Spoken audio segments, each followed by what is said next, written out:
મોલદીવ્સ કેટલામાં પતી જાય બે લોકો જઈએ ત્યાં? જસ્ટ હું પૂછું છું. આ શું?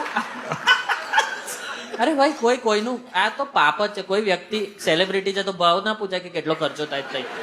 અરે પણ એ એમની વેલ્યુ અલગ હોય ને. એ બિઝનેસ ક્લાસ ફર્સ્ટ ક્લાસ માં અરે પણ ટ્રાવેલ એમનું કરે. બી plane તો તું તો હવામાં જ ઇન્ડિગોમાં 32 માં રોપર બેસવા વાળો છે. તને થોડી 32માં વાળો બી ઉતરે તો છે જ ને. એ થોડી કહે છે કે હવે હું તો સુરતમાં જ ઉતરીશ.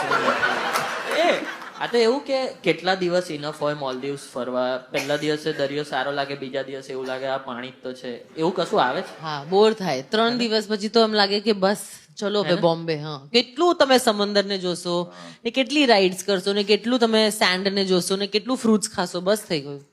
એ ત્રિદા- મને એક ક્વેશ્ચન છે એકચ્યુઅલી કે એ જે પેલો તરતો નાસ્તો આવે છે ને છાબડીમાં, ખબર?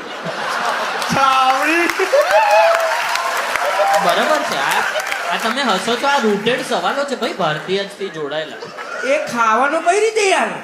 પેલું ક્રોસમાં ભીનું થઈને હવાઈ જાય યાર. અને એમાં આપણા એવું હાથ બી તો ભીના હોય છે. એ કોઈ વાત જ નહીં કરતું કે હા. પફ અડકો ભીનો થઈ જાય. એની અંદર હોય શું ખબર, મીઠું નાખ્યું જ ના હોય. એ લેવાનું, બોળવાનું ને ખાવાનું. ત્યાં ચટણી ને એવું બધું સિસ્ટમ જ નહીં. નો મીઠું નો ચટણી, સીધું બોળો ને ખાઓ. એ 33મી સીટ જેવી વાત કરી હતી. ભાઈ આ બધું છે ને ખાલી ઇન્સ્ટાગ્રામ માટે જ સારું છે. બાકી મેં એક વખત છે ને પુલમાં મંગાવેલું એ તરતું ખાવાનું. તમે ગયા ખવાય છો હાલ ખવાય જ ના. કારણ કે હાથ ભીના હોય કેવી રીતે આમ ક્રોઝોન ખાવાનું? જેવી રીતે કીધું ને હવાય છે, બધું અને હવાય. એમાંય આપણે તો ફેમિલી સાથે ગયા હોય. આપણે જેવું બટર લગાવીને ક્રોસો બચકું ભરે છે, કાકા ભૂસકો મારે આખી છાબડી ઊંધી.